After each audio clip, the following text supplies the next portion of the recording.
Enough, though, is not obviously the only book that you've written. Over the last year, you've had several books released. So since 2006, but between 2006 and the end of 2008, I'll have had 5 books published. So that brings the total of my books by the end of this year to 11. Wow. So yes, I've had many books published since Enough came out in the year 2000. Aside from the Ukrainian famine, other topics that I write on the Armenian genocide, and in fact, I've written 5 books on that topic, and I've written more books on that topic, more novels than any other person in the English language. Wow. So for me, the issue of genocide is something that I always am thrilled when there's recognition of it, because so many times with the Armenian genocide and the Ukrainian famine, these are things that traditionally are not acknowledged by the mainstream media, and it's nice to see that finally people are recognizing other histories. It is, and thank you so much for your hard work in seeing that it is finally becoming recognized. Now, you were last in Vancouver in 2006 to launch Kobzar's Children. That's right. And since then, you said you've got 5 books out. Tell us what these books are. Well, Kobzar's Children came out in 2006, and at the same time that Kobzar's Children came out, an Armenian book came out called Aram's Choice. So those were my 2 2006 books. And then Aram's Choice was made into a play this spring, and right. It was just playing in Georgetown, Ontario, for a 10-day sold-out run. And it'll be held again in the fall in Georgetown. Awesome. Congratulations. Yeah. And then in 2007, I had a Dear Canada diary novel out with Scholastic, and it's called Prisoners in the Promised Land. And it's it's the internment diary of Anya Soloniuk. And so it's the story of a 12-year-old girl who was interned in World War I with her family at Spirit Lake, Quebec. And that was a huge undertaking historically.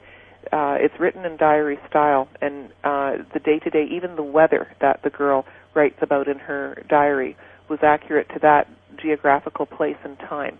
And she reads snippets of newspapers. All of those are historically accurate for when she's citing them.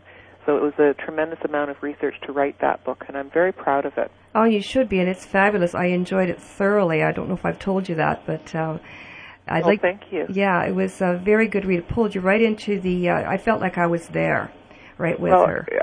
I'm very pleased with it. The response that I've had from people, they've told me that it's the best book that I've ever written. Mm-hmm. Then just recently, a new book came out, and it's called Daughter of War, and this is another one set during the Armenian genocide, and it actually is a continuation of the story that I wrote in Nobody's Child and The Hunger, 2 other young adult novels.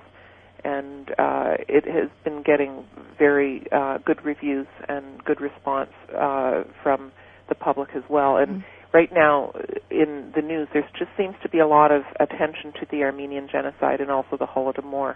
And so, I mean, I've been writing on these topics forever, so I'm thankful that finally people are paying attention. But the side effect of that is that people are actually interested in reading my books because of the topics, not just because they're a good read, but also because they're interested in learning more about the topics. So that pleases me.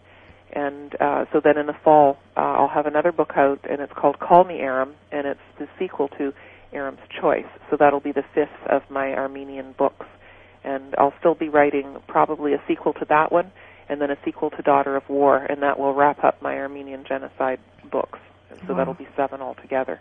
And I'm working on a couple of Ukrainian novels right now. I tend to write 2 novels at the same time. So one is set in the 1500s in what was called Poland-Lithuania, but was Ukrainian steppe frontier. And then another one is set just after World War II, about an immigrant family to Canada after World War II.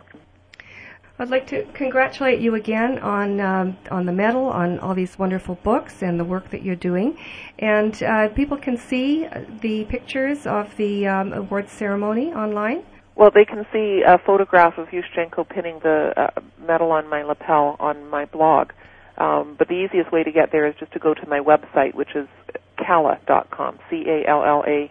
There's a link to my blog, and it'll just pop right up. Okay, that's fabulous. Thanks again for taking the time to speak with us, Marsha. Congratulations and good luck in your future work. Thanks, Paulette, and good luck with your writing, too. I'm a big fan of your writing. Oh, bless your heart. Thank you. Bye-bye. Dobranic.